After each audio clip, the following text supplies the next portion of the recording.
کہ جس نے لوٹا ہے اس ملک کو، اگر انہوں نے سارا کچھ سڑک پہ نہ پھینک دیا لوگوں کے لیے، مثال یوں لیجئے کہ اگر کسی کا پڑولا دانوں سے بھرا ہوا ہے، ٹھیک ہے، پڑولا سمجھتی ہیں آپ کے لیے نیا لفظ ہو، تو وہ سڑک پہ لا کے پھینک دے، جس کی تجوری نوٹوں سے بھری ہوئی ہے، اگر کسی کے گھر سے دولت مل گئی اور اناج کا ذخیرہ مل گیا تو اس کو قتل کر دیا جائے گا۔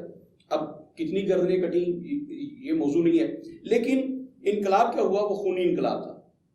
جو لوگ جنہوں نے ذخیرے کیے ہوئے تھے، جنہوں نے دولت کے انبار لگائے ہوئے تھے، ان کے سر کٹے۔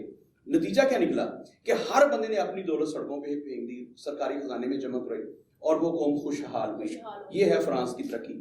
اچھا، اب فرانس کا انقلاب ذرا ایک سیکنڈ کے لیے ایک طرف رکھتے ہیں۔ دوسرا بڑا انقلاب ہمارے پڑوس میں ہے، رشیا میں۔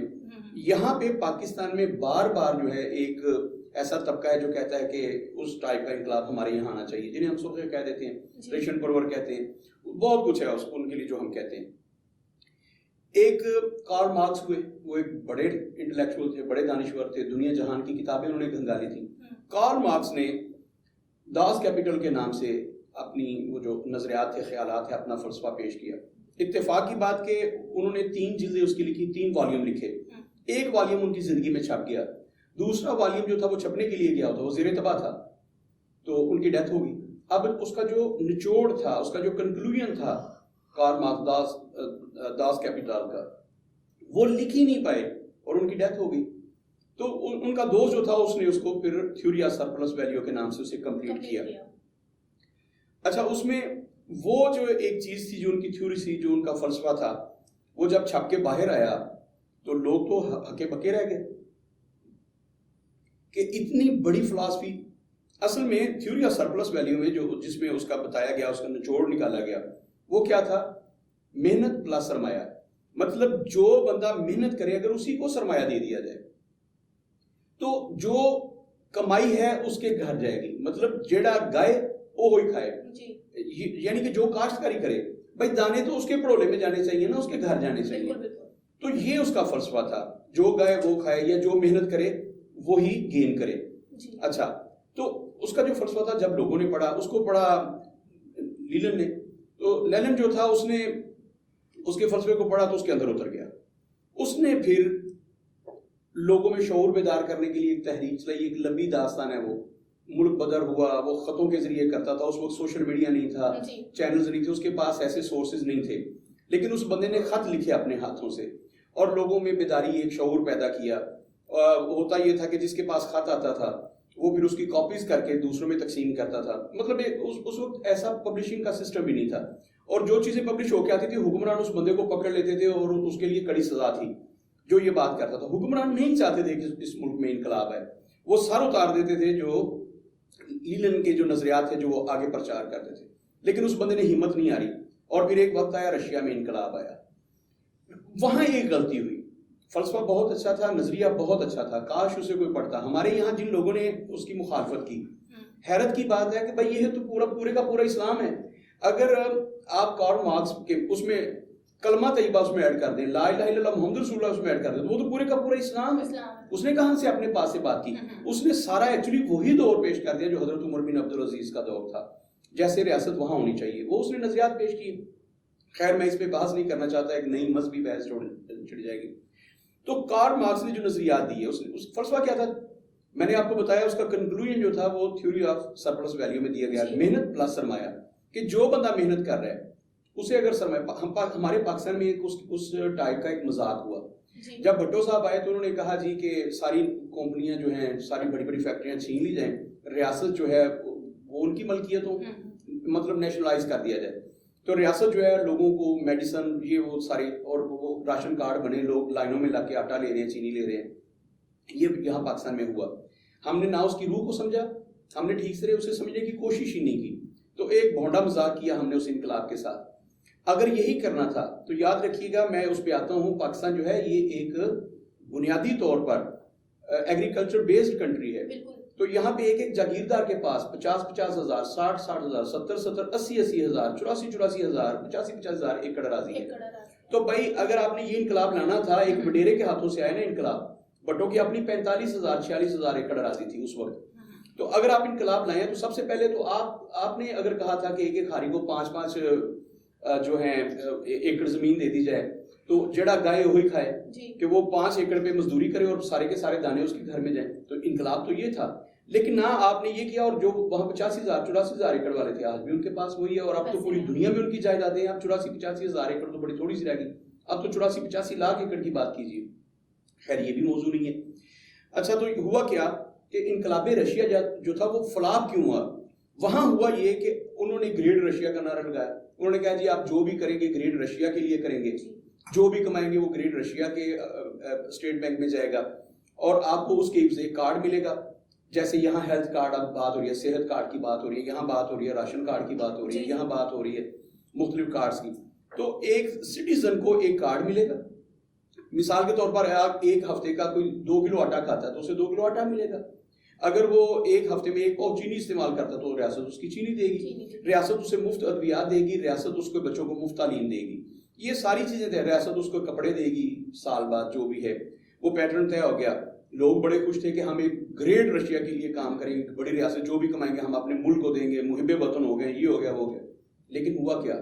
میں آپ کو آج کے دور کی ذرا جدید کر کے مثال دے دیتا ہوں. بھائی کسی کا دل تو کرتا ہوگا میں جا کے KFC کھا لوں، اس زمانے میں جو بھی تھا. کسی کا دل تو کرتا ہوگا میں جا کے میکڈونلڈ کھا لوں، کسی کا جی تو چاہتا ہوگا میں جا کے کلفی کھا لوں، جو بھی چلے چھوٹی سی مثال. تو اب اس کے لیے تو پیسے نہیں ہے کسی کے پاس. میڈیسن فری مل رہی ہے، بہت بڑی بات ہے، ریاست نے ذمہ داری لی ہے. اور ریاست یہ تو پاکستان کے آئین میں بھی ہے نا، ریاست بنیادی حقوق، ہمارے جو بنیادی حقوق ہیں ان کے بارے میں آئین اس کی وضاحت کرتا ہے. تعلیم دیں گے، ہمارے پاکستان میں تو نہیں مل رہی، ہمیں تو پرائیویٹ سیکٹر میں جانا پڑتا ہے جہاں 1 لاکھ روپے ایک سیمسٹر کی فیس ہے. خیر صحت کے لیے آپ کو دھکے کھانا پڑتے ہیں، اور پرائیویٹ سیکٹر میں نجی ادارے جو صحت کے ساتھ آپ کے ساتھ کر رہے ہیں، اگر آپ کی جیب میں پیسے ہیں تو آپ زندگی بچا سکتے ہیں، ورنہ آپ سے مر جائیں. تو یہ ساری چیزیں یہ رشیا میں بالکل اسی طرح تھا. آج انقلاب کی باتیں اگر پاکستان میں ہو رہی ہیں نا تو ہم اس سٹیج پہ آ گئے جہاں ہم رشیا کے انقلاب کو دیکھ رہے ہیں. لیکن یہ بھی تو دیکھنا ہے کہ رشیا کا انقلاب فلاپ کیوں ہوا، وہ فلم فیل کیوں ہوئی، فلاپ فلم پہ ہم کیوں اس پیٹرن پہ کیوں کام کر رہے ہیں.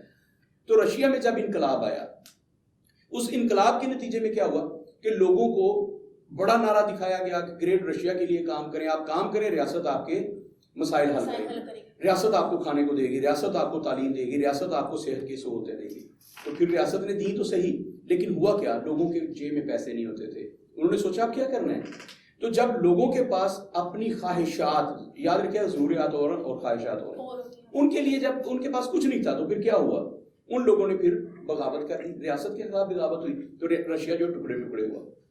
تیسرا انقلاب ہمارے جو بالکل ساتھ ہے، ہماری سرحد سے جڑا ہوا، وہ انقلاب ایران ہے.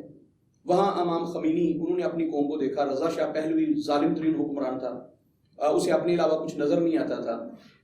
اسلامی شعار کا تو اس نے مذاق اڑایا، اس کو تو ایک طرف رکھیے.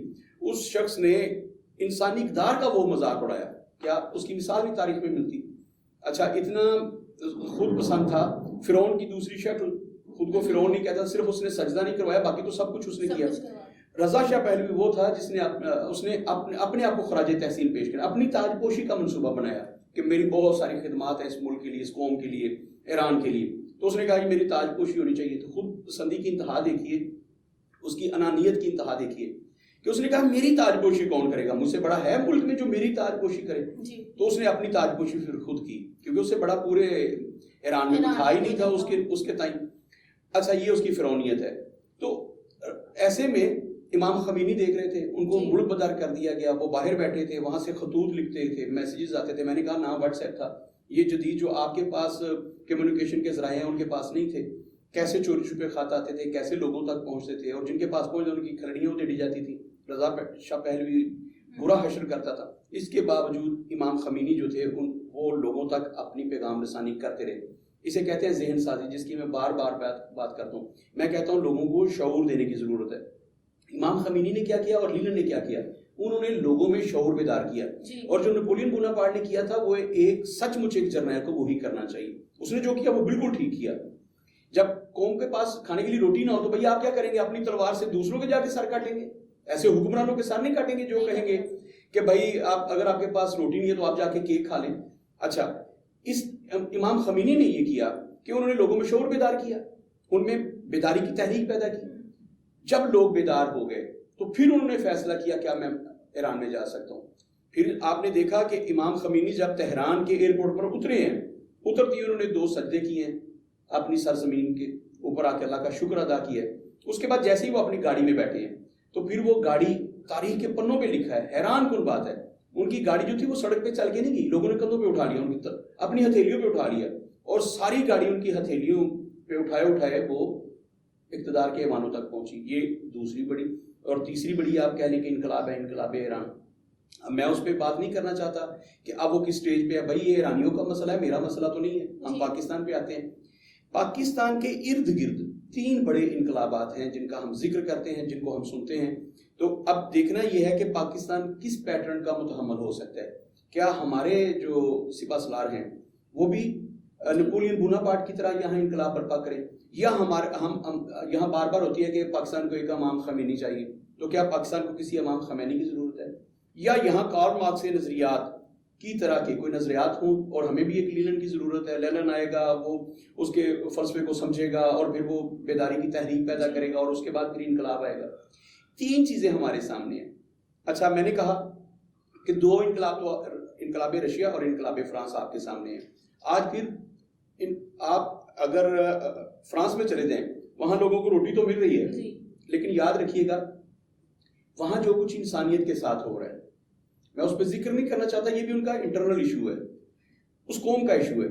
میں ان انقلابات سے ہٹ کے ایک چوتھے انقلاب کی بات کرنا چاہوں گا. اس کے بعد آپ لوگوں نے فیصلہ لینا ہے، میرے دیکھنے والوں نے فیصلہ لینا ہے کہ وہ کس پیٹرن پہ جانا چاہتے ہیں. ابھی چوتھا انقلاب تو رکھنا باقی ہے نا. اچھا، مجھے کوئی اس میں ڈر نہیں ہے کہ لوگ مجھے کہیں گے یہ بھی ملا ہے، تو کہہ دیں گے تو پھر کیا ہے، اس سے کیا فرق پڑتا ہے. لیکن آپ دیکھیے گا کیا جو میں بات کرنے جا رہا ہوں وہ آپ کے شعور کو جو جوڑتی ہے. تو یہ چیز. اچھا، ایک انقلاب ہے جسے ہم انقلاب اسلام کہتے ہیں. رسالت مآب صلی اللہ علیہ وسلم عرب میں پیدا ہوئے. ان سے پہلے عرب کے جو حالات تھے، مطلب بڑے مختصر انداز میں 1 منٹ میں نے صرف ان حالات کا تجزیہ پیش کرنا ہے جو حالات چل رہے تھے عرب میں، کہ وہ اپنی بچیوں کو زندہ دفن کر دیتے، درگور کر دیتے تھے. عورت کی کوئی عزت نہیں تھی، بھیڑ بکری سے زیادہ. اچھا، وہ جھگڑتے تھے نا جب 200 سال جنگیں جاری رہتی تھی، لیکن انہیں یاد نہیں ہوتا تھا. کسی پوچھتے تھے کہ بھائی آپ نے فلاں قبیلے کے کتنے لوگ مار دیے، وہ کہتے تھے 2000 4000 5000 100 200 400 جتنے بھی بتاتے تھے. وہ کہتے ہیں جنگ کس بات پہ، لڑائی کس بات کی ہے. وہ کہتے تھے یہ تو یاد بھی نہیں ہے، یہ دادا ابو کو یاد تھا، نانا ابو کو یاد ہوگا کہ کیوں ہمارا جھگڑا شروع ہوا تھا، ہمیں تو نہیں پتا، ہم تو جھگڑ رہے ہیں، وہ ہمارے دشمن ہیں. مارتے جاتے تھے، کوئی پتہ ہی نہیں تھا. کیا کیا انسانیت کی تزلیل ہو رہی تھی، اس کی مثال دینا ممکن ہی نہیں ہے. لیکن رسالت صلی اللہ علیہ وسلم کی بعثت کے بعد، ان کے اعلان نبوت کے بعد آپ دیکھیے، میں بہت لمبی بات نہیں کرنا چاہتا. رسالت صلی اللہ علیہ وسلم جب اعلان نبوت کیا، اس سے پہلے 40 سال کی زندگی ہے، اور وہ 40 سال جو ہے نا، جو لوگ کہتے ہیں نا نبوت 23 سال کی ہے، میرا تھوڑا سا اختلاف ہے. اور بابا یہ جو 40 سال ہیں اگر ان کو مائنس کر دیا جائے تو کہاں گئے وہ کریکٹر جس کی ہم بات کرتے ہیں؟ اصل میں تو وہ 40 سال ہیں جن کے بل بوتے پر ہم آج فخر سے کہتے ہیں کہ ہم رسول اللہ صلی اللہ علیہ وسلم کی امتی ہیں. بھائی وہ 40 سال ہیں، انہیں ہم مائنس نہیں کر سکتے. وہ 40 سال دیکھیے کہ رسالت مآب صلی اللہ علیہ وسلم نے اپنے کردار کے ذریعے یہ ثابت کیا کہ اس سے بہتر انسان کوئی نہیں ہو سکتا. کبھی جھوٹ نہیں بولا، کبھی بت پرستی نہیں کی، کبھی کسی قسم کا گناہ نہیں کیا، پرندوں تک کو نہیں مارا، کسی پہ کنکر نہیں پھینکا. یہ ساری چیزیں. آج میرا موضوع یہ نہیں ہے نا، ورنہ میں سیرت کے پہلو کھول کے رکھتا. یہ ہے رسول اللہ. اچھا، رسالت مآب صلی اللہ علیہ وسلم کی بعثت کے بعد اور اعلان نبوت کے بعد ذرا دیکھیے. اعلان نبوت ہوتا ہے اور اس کے بعد آپ کے پاس 23 سال ہیں. پہلے 10 سال جو مکی زندگی ہے، اس میں 3 سال وہ ہیں جب آپ کو شب ابی طالب میں محصور کر دیا جاتا ہے. کھانے کے لیے کچھ نہیں ہے، آپ ایک غار میں بند ہیں، وہیں پہ سارا کنبہ قبیلہ ہے، سارے ساتھی وہیں پہ ہیں. اور جان کا یہ خطرہ ہے کہ حضرت ابو طالب کو ہر روز رات میں 4 مرتبہ ان کی چارپائی بدلنی پڑتی ہے، کہ پہلے ایک بیٹے کو یہاں یا ایک بھائی کو یہاں سلایا، پھر 1 گھنٹے بعد کہا یا رسول اللہ آپ یہاں آ جائیے، پھر اس کے بعد کہا. جان کو یہ خطرہ ہے. یہ 10 سال پہلے کی بات ہے جب مدینہ نہیں ہے. مدینہ ہے، 1 سال ہوا ابھی مدینے آئے ہوئے، تو وہی دشمن جو تھے وہ پیچھے آ گئے. انہوں نے کہا ہم نے آپ سے جنگ کرنی ہے، جسے جنگ بدر کے نام سے آپ یاد کرتے ہیں. مسلمان جنگ نہیں کرنا چاہتے تھے. 313 ٹوٹل تھے اور تلواریں بھی پاس نہیں تھی، گھوڑے خچر اونٹ کچھ بھی نہیں ہے، ہاتھی شاتی کچھ بھی نہیں ہے. وہ لوگ آ گئے تو جنگ ہوئی. پھر اس کے بعد آپ ذرا تسلسل سے دیکھیے جتنی جنگیں اور غزوات ہیں رسالت مآب صلی اللہ علیہ وسلم کے دور میں، کوئی دنیا کا بندہ، کوئی بندہ یہ بتائے ایک دن ہے ایسا چین سے بیٹھنے والا؟ صرف جنگیں دیکھ لیں. تو وہ دور ہے جہاں پہ آپ نے امت کی کردار سازی بھی کرنی ہے اللہ کی طرف بھی بھیجنا ہے, پوری کی پوری دین کی تعلیم دینی ہے اور کردار سازی کرنی ہے, معاشرے میں رہنا کیسا ہے. اب مختصر ترین کرتا ہوں. رسالت امام صلی اللہ علیہ وسلم 23 سال کا صرف دور ہے انقلاب برپا کرنے کے لیے. ہمیں 75 سال ہو گئے ہیں اور لوگ کہتے ہیں جی 75 سال قوموں کی زندگی کے لیے تھوڑے ہوتے ہیں. جو یہ کہتے ہیں کہ 75 سال قوموں کی زندگی کے لیے تھوڑے ہوتے ہیں کسی انقلاب کو برپا کرنے کے, وہ بکواس کرتے ہیں. پورے ٹی وی چینل میں دعوے سے کہہ رہا ہوں کہ آپ لوگ بکواس کرتے ہیں. یہ کیا بات ہوئی کہ 75 سال بہت کم ہوتے ہیں, قوموں میں انقلاب نہیں آتا. کائنات کا سب سے بڑا انقلاب صرف 23 سال میں آیا ہے. آپ اس انقلاب کو سمجھتے کیوں نہیں ہیں؟ اس کی بتائیں لوگوں کو. یہ بتائیں کہ 23 سال میں کیسی کایا کلپ ہوئی کہ وہ لوگ جو اپنی بچیوں کو ذبح کر دیتے تھے, زندہ درگور کر دیتے تھے, اب دعائیں کر رہے ہیں کہ یا اللہ مجھے بیٹی دے. قربانی سیکریفائز کرنے کا ذرا ایک مثال تو لیجئے.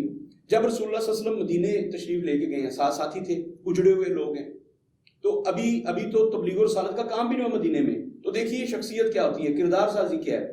جب گئے ہیں تو لوگوں نے کہا یا رسول اللہ آپ کے ساتھی آئے ہیں, اجڑ کے آئے ہیں, یہ اپنے گھر چھوڑ کے آئے ہیں, اپنی جائیدادیں چھوڑ کے آئے ہیں. یا رسول اللہ میری اتنی جائیداد ہے, میرا بھائی جو آپ نے بنایا ہے, اسلامی بھائی جو ہے, میری آدھی جائیداد اسے دے دیجیے. یا رسول اللہ میرا آدھا گھر اسے دے دیجیے. اور سیکریفائس کی انتہا دیکھی. ایک شخص آیا, اس نے کہا یا رسول اللہ جس کو میرا بھائی آپ نے بنایا ہے, اللہ کے نبی یہ تو اپنی بیوی بھی چھوڑ کے آیا ہے. یہاں تو اس کی بیوی نے, یا رسول اللہ میری 2 بیوی ہیں, ایک بیوی سے اس کا نکاح کر دیجیے. اور پھر اس کے ذہن میں کیا ہے, کہتا ہے یا رسول اللہ اس کے ذہن میں یہ نہ ہے میرے بھائی کے جو خوبصورت بیوی تھی یا کم عمر تھی وہ میرے پاس ہے, اور میں نے جو زیادہ عمر کی تھی یا کچھ خوبصورت نہیں تھی, کم خوبصورت تھی, وہ مجھے دے دیا. کہنے لگا یا رسول اللہ اخلاقیات ایک طرف, میں دونوں بیویاں اس کے سامنے پیش کرتا ہوں, جس سے یہ چاہے گا میں اس کو ڈیورس کروں گا, یہ اس سے نکاح کر لیں. مجھے بتائیے اس سے زیادہ جان ساری سیکریفائز کرنے کی کوئی مثال ہو سکتی ہے؟ اور یہ ٹوٹل جو دورانیہ ہے, ٹوٹل, میں ٹوٹل کی بھی بات کر رہا ہوں. ابھی یہ نہیں ہوا کہ 10 سال 12 سال 14 سال, نو, پوری 23 سالہ زندگی کو سامنے رکھیے, صرف 23 سالہ دور نبوت کو, اس میں یہ کایا کلپ ہوئی ہے. پہلے سال ہوئی ہے, پہلے دن ہوئی ہے, دوسرے دن ہوئی ہے, 23 سال بعد ہوئی ہے. یہ آپ گھر بیٹھ کے حساب کرتے رہیے گا کیلکولیٹر پہ. لیکن 23 سال میں یہ انقلاب برپا ہوا کہ لوگ جو بچیوں کو ذبح کر دیتے تھے وہ بچیوں کے محافظ بن گئے اور دعائیں مانگنے لگے یا اللہ بیٹی دے. ایسی مثال آپ کو دوسرے کسی انقلاب میں نہیں ملتی. پھر آپ صلی اللہ علیہ وسلم کی تربیت کا اثر دیکھیے. حضرت ابوبکر صدیق آتے ہیں, اس کے بعد عمر فاروق آتے ہیں, سلطنت کیسے آگے جاتی ہے, لوگوں کی بھلائی کے لیے کیسے کیسے کام آتے ہیں. آپ میں لاسٹ پہ لانا چاہتا ہوں. اب عمر بن عبدالعزیز ایک شہزادے تھے بھائی, انہوں نے تو رسول اللہ صلی اللہ علیہ وسلم سے تربیت نہیں نہ پائی براہ راست, جیسے حضرت عمر فاروق, حضرت عثمان غنی, حضرت علی المرتضیٰ, حضرت ابوبکر صدیق, انہیں تو رسول اللہ صلی اللہ علیہ وسلم کا ایک پورا دور نبوت ملا ہے نا, تو ان کی تربیت تو ہوئی.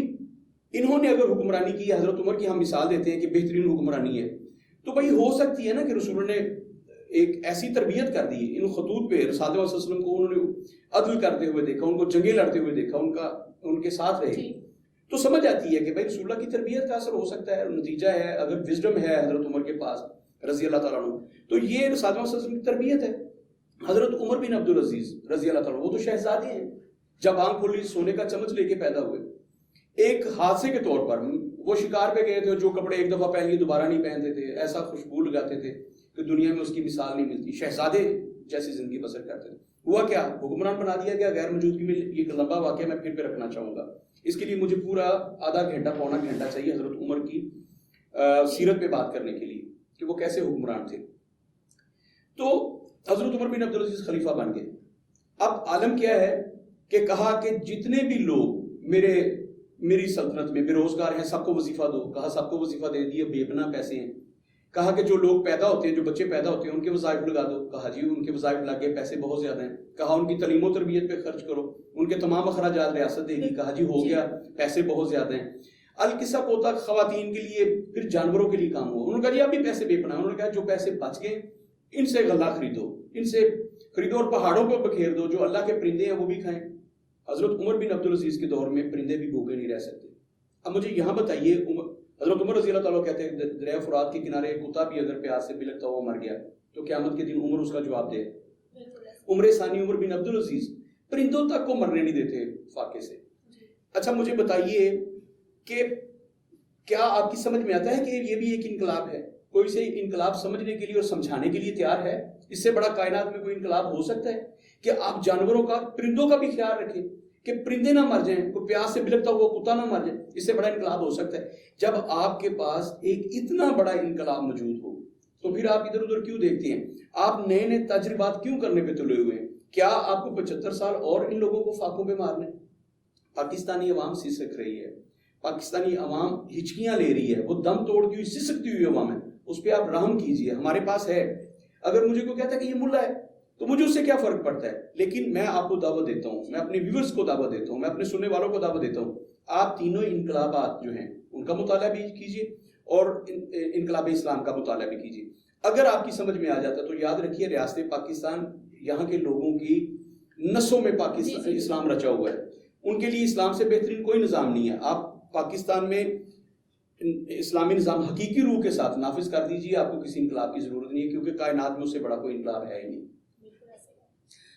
جی ویورز, آپ نے ہمارے سینئر تجزیہ کار کی باتیں سنی. امید ہے آپ کے بہت سارے سوالات کے جوابات آپ کو مل گئے ہوں گے. اگلے پروگرام تک کے لیے اپنی ہوسٹ عشاء رحمان کو اجازت دیجیے. اللہ نگہبان.